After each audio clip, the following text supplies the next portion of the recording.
Ah, on lui va la bite.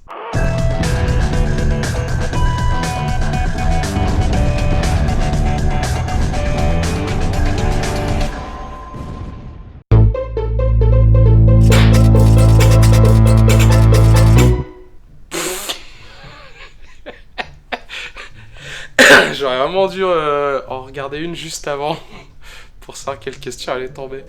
Quel enfant j'étais. J'ai l'impression que j'avais rien le droit de faire, mais j'arrivais quand même à faire des conneries.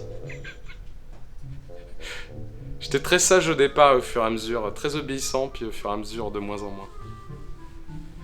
Jusqu'à la majorité où vraiment plus rien à foutre, quoi. Non, même jusqu'à aujourd'hui, dans une progression continue jusqu'à aujourd'hui où je ne respecte même plus l'État.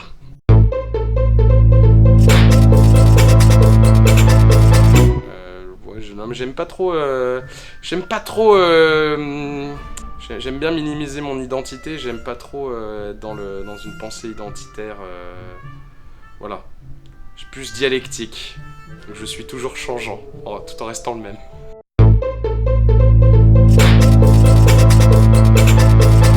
Mon univers est cynique. Voilà, c'est un univers cynique mais joyeux. Et cynique dans la lignée de Diogène de Sinope. Donc voilà, vous irez chercher sur Wikipédia qui c'était. Et ouais, voilà. Joyeux quand même, on rigole, on rit de ce triste monde.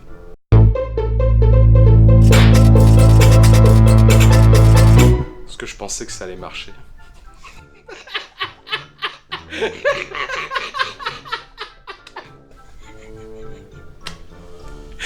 En fait, elle est démonétisée.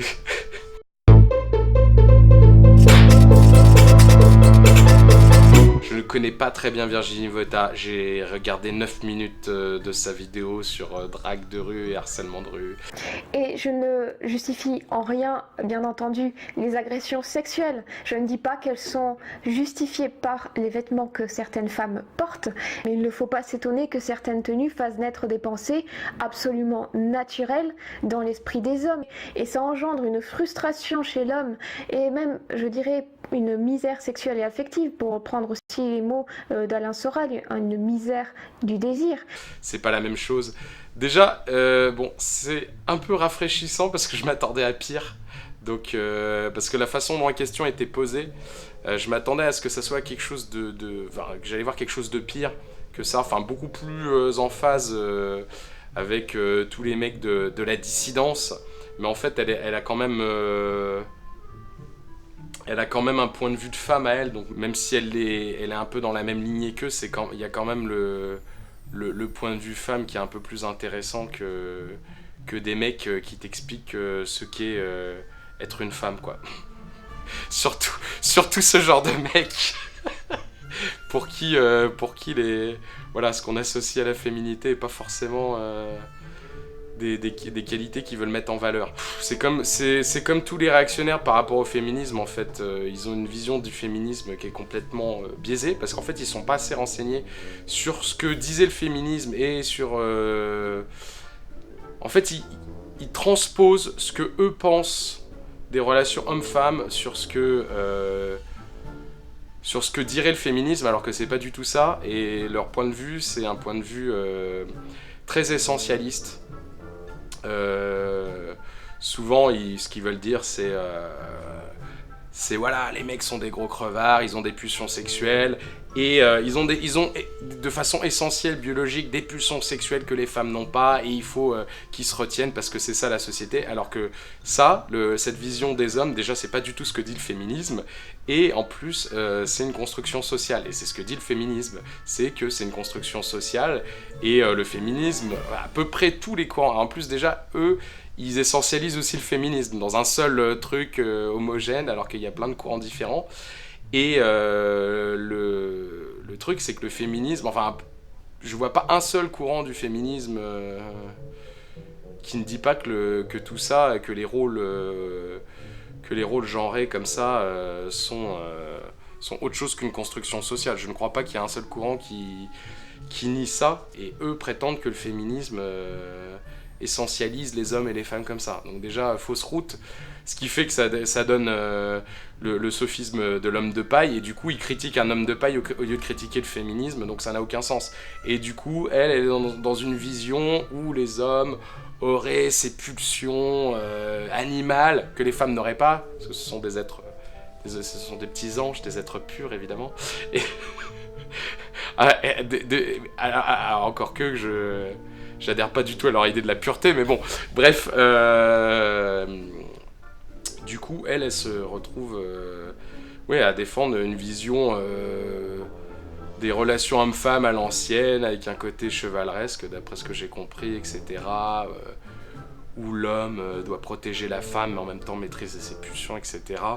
Et bon, le féminisme, le vrai, va un peu plus loin que ça, en fait. Mais bon, ça prendra hyper longtemps d'en parler. Moi, ce que je vois pour le résumer à mort, en fait, c'est que ils sont restés en surface, en fait.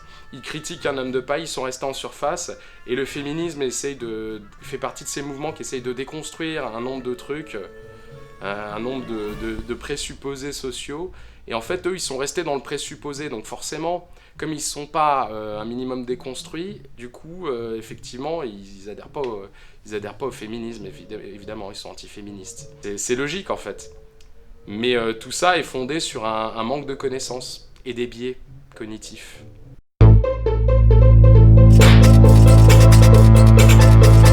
Alors ça, j'en sais rien du tout. La première vidéo que j'ai regardée sur YouTube, c'est impossible pour moi de te le dire, parce que pendant longtemps, je faisais même pas gaffe sur quelle plateforme je regardais les vidéos, donc je sais même pas à quelle époque je regardais Dailymotion, à quel moment je regardais YouTube, je sais pas. Je croyais qu'au début, Dailymotion était un truc américain, pour te dire, tu vois. Mais il y a longtemps de ça. Et YouTube est apparu, j'ai jamais su lequel était apparu en premier. Enfin, je n'avais aucune idée de sur quelle plateforme je regardais les vidéos à une époque. J'ai découvert ce que s'abonner à la chaîne voulait dire, genre en 2010 ou 2011, je pense.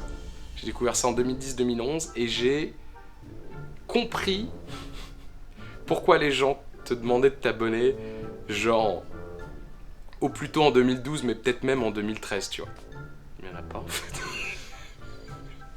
Non mais je suis horrible, hein. Moi j'ai commencé à m'intéresser à ce que les gens faisaient vraiment sur YouTube, genre 6 mois après avoir commencé à en faire régulièrement. Il y a une vidéo qui est intéressante et que je me suis promis de regarder tous les ans.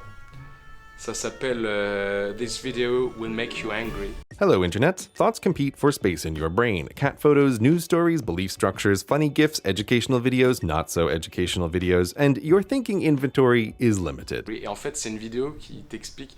Donc le titre est un peu putaclic. Enfin, le titre est totalement putaclic et il t'explique comment un peu marche le putaclic et il t'explique que les trucs qui mettent en colère les gens et les idées de merde, c'est plus viral. Du fait de la nature humaine, de la psychologie humaine, ça devient plus viral que les vidéos positives en fait. Et c'est une vidéo qui te dit recable-toi pour partager des trucs positifs et pas des trucs qui te révoltent quoi. Dans le mauvais sens du terme, on va dire. Qui te révoltent dans le mauvais sens du terme. C'est difficile parce que bon, Greg Tabibian sort régulièrement des nouvelles vidéos. Non mais franchement, sa dernière vidéo sur l'humour, elle est horrible. Elle est d'une mauvaise foi incroyable. Le mec, il comprend même pas. Il critique une vidéo d'humour, il comprend même pas que c'est des vannes. Il critique le titre. Ouais, fit un pot blanc, donc c'est communautaire. Mais le mec, il a même pas compris que c'était une grosse vanne en fait. C'est un bureau, donc c'est 4 connards dans un working space là, national. C'est-à-dire, national, ça pète. Mais non, national, ça veut dire qu'en fait, c'est en France. Ils ont une boîte postale en France, si tu veux. Ils ont un truc à Courbevoie, là, puis voilà, ça se passe comme très bien. Mais c'est pareil que Jean-Michel Kebab ou que quoi que ce soit. C'est national, voilà. Donc c'est le bureau national de vigilance, par contre. Ils sont vigilants. C'est-à-dire que les 4 connards, ils regardent par la fenêtre pour voir. Alors, il y a des antisémites ou pas dehors? Moché, non? Non, mais je suis obligé de le dire. Alors, tu veux que je dise autre chose?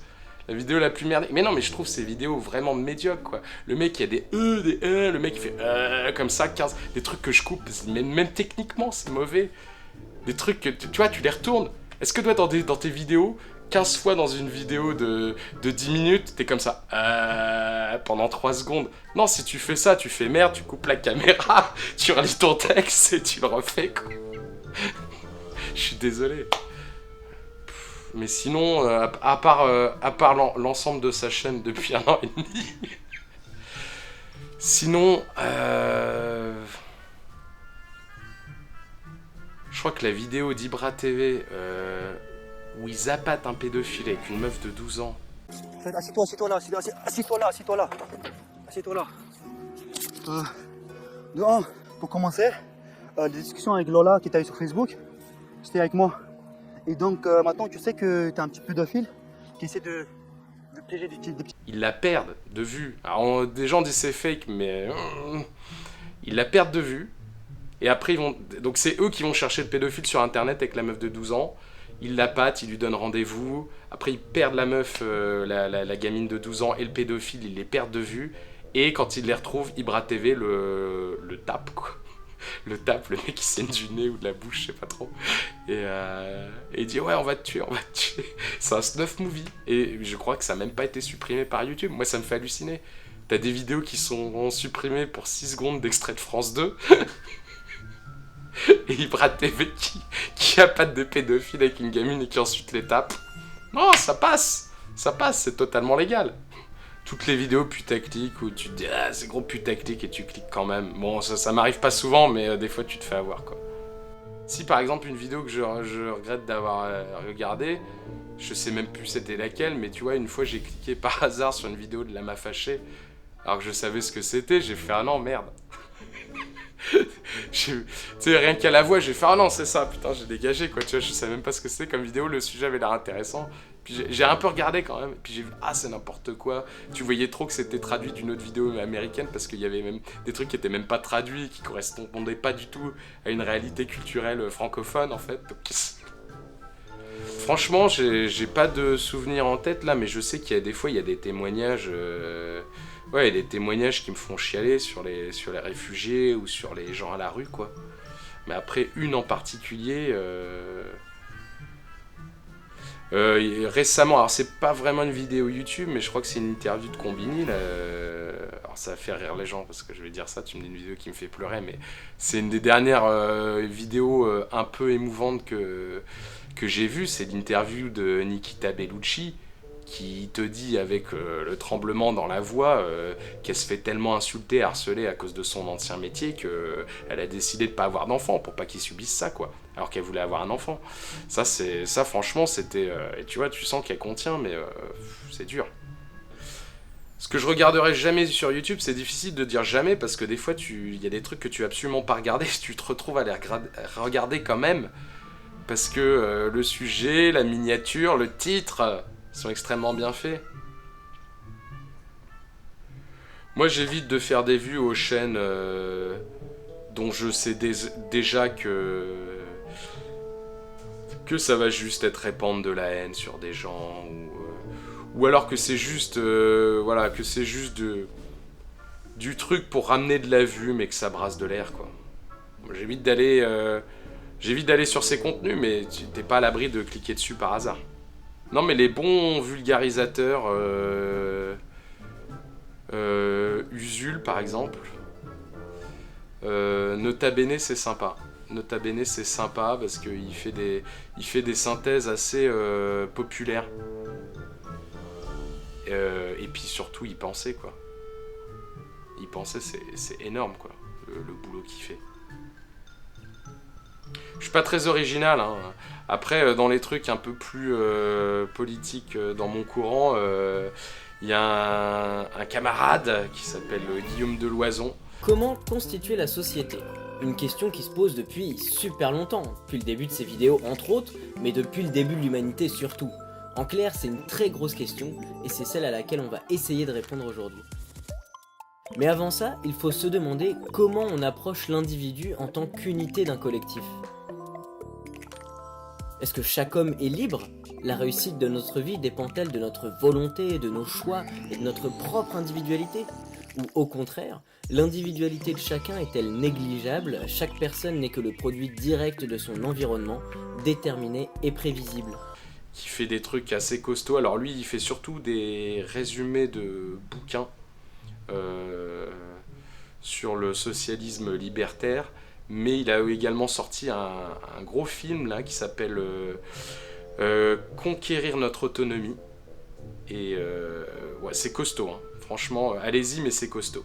Et je vais essayer de l'interviewer sur ma chaîne secondaire parce que pour décortiquer un peu le truc, le film préalablement, parce que c'est costaud quand même à comprendre.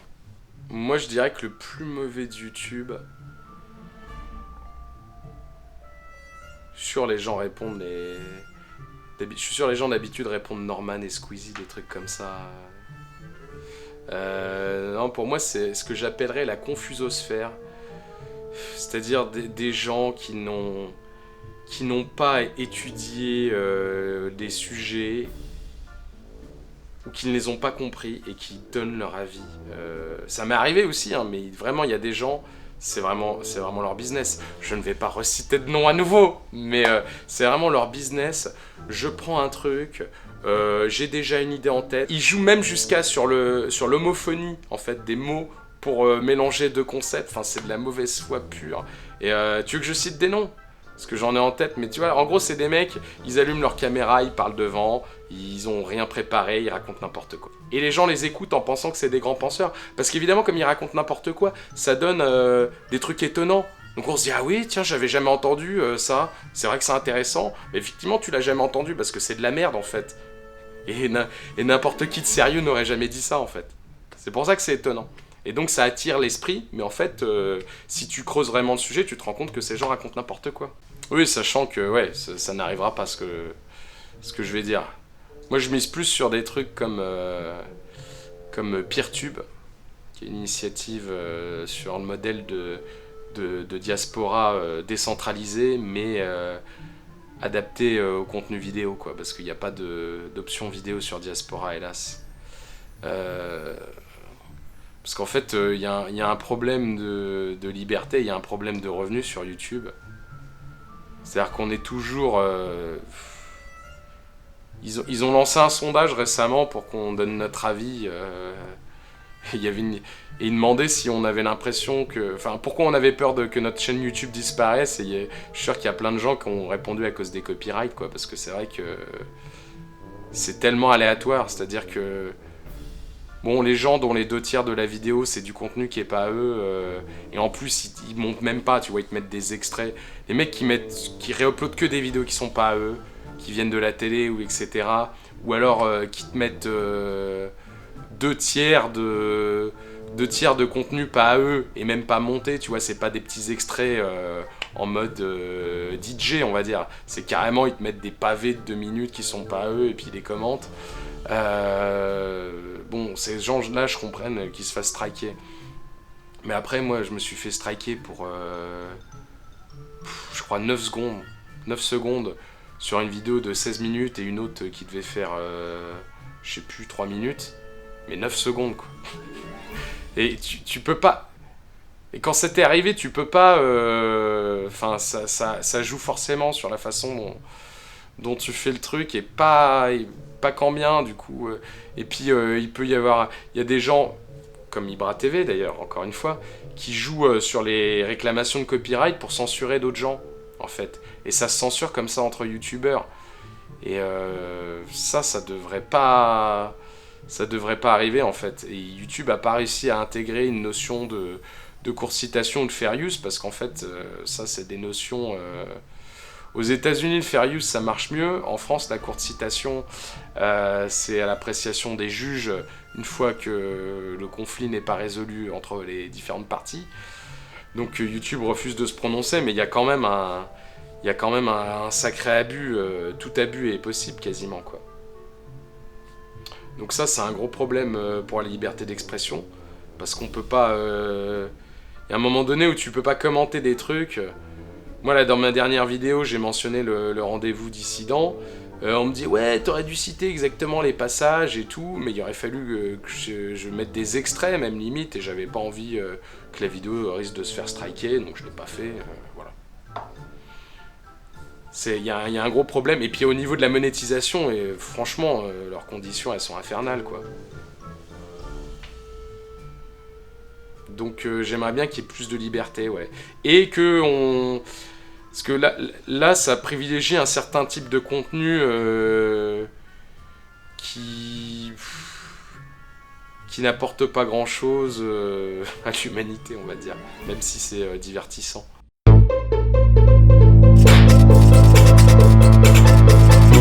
Quel est l'endroit idéal pour un grain de beauté? Là où ça dérange personne. Quelle est la meilleure chanson de Disney? Libéré, délivré. Ah ça non, la meilleure chanson de Disney, il y a aussi Be Our Guest, mais version un peu jazzy, c'est pas mal ça. Que changerais-tu si tu devais revivre ta première fois? Je pense que ça parle de sexe, cette question. C'est une question avec un S, donc j'imagine, sur l'icône. Ce que je changerais si je devais revivre ma première fois, peut-être que je mettrais un préservatif, ça m'éviterait de flipper après. Dans quel pays trouve-t-on le plus de racistes? Je sais pas, franchement... Aucune idée. Rien que de répondre à cette question, c'est raciste pratiquement. Si tu pouvais décider de la date de ta mort, ce serait quand?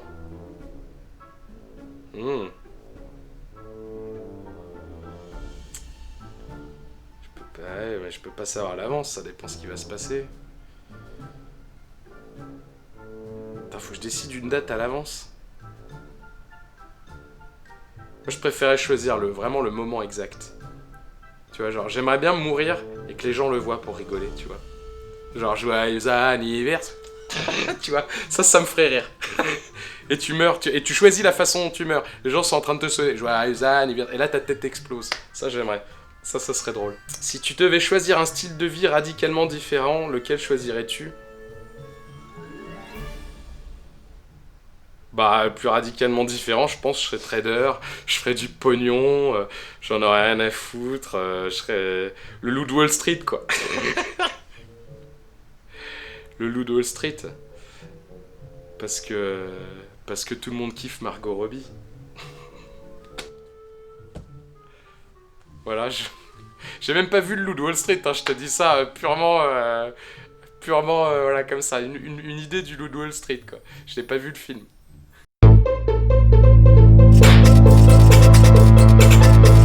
Le Usulgate. Donc, j'ai fait une vidéo sur le sujet, vous pouvez aller la voir. Là, tu mettras un petit truc, là, tu sais, ça s'affiche par là. Je sais pas jusqu'où est le cadre, mais il y aura une petite suggestion en haut à droite. Et donc, je vais essayer de pas redire ce que j'ai dit dans la vidéo. Il n'y a pas de Usulgate pour moi, mais néanmoins, je pense que Oli Plume et Usul sont des putains de génies. Ça, je l'ai pas dit dans ma vidéo. Parce que je savais que ma vidéo allait déjà énerver les gens. Et je me suis dit, n'abusons pas des bonnes choses. Je me suis dit, ça va déjà énerver les gens qui sont très très tendus d'un point de vue valeur morale. Et je me suis dit, allez, tu les as déjà bien énervés. N'en rajoute pas, mais je pense que c'est des putains de génies. Parce que ce qui s'est passé, c'est que apparemment, il y a un proche d'Usul qui a contacté un compte Twitter qui s'appelle La Fachosphère pour révéler que Usul faisait des films, faisait du porno amateur en gros avec sa copine qui était qui était Oli Plume, quoi. Et et La Fachosphère ils ont fait ah ah ah, on va bien l'humilier, mais je crois que je veux pas faire le complotiste, mais je pense que c'est je me demande si c'est pas un coup de com' ou le mec de l'entourage parce qu'en fait le gars il avait tout prévu, il assumait tout et tout. Ils ont dit ouais, il doit assumer en sueur, mais non, je pense que quasiment tout était prêt. L'interview du tag parfait, elle est sortie comme ça. Non, je pense qu'en fait s'il avait dit bon voilà, je me mets au porno, ça serait pas passé. Alors que là, il a été dénoncé par les mecs du 18-25 et la fachosphère. Et c'était parfait, tu vois. Ils pouvaient un peu faire ça, ils pouvaient un peu tous les deux faire leurs victimes. Les autres passaient pour des cons. Enfin, c'était juste parfait. Il les a fait imploser en vol. Ils se sont engueulés entre mecs de la fachosphère. Enfin, c'est génial. C'est juste du génie. C'est-à-dire que non seulement il fait bouger les lignes d'un point de vue sociétal, ils se font une pub énorme, et en plus les mecs du camp adverse s'engueulent entre eux à propos de ça, c'est juste parfait. C'est vraiment des génies, c'est des génies.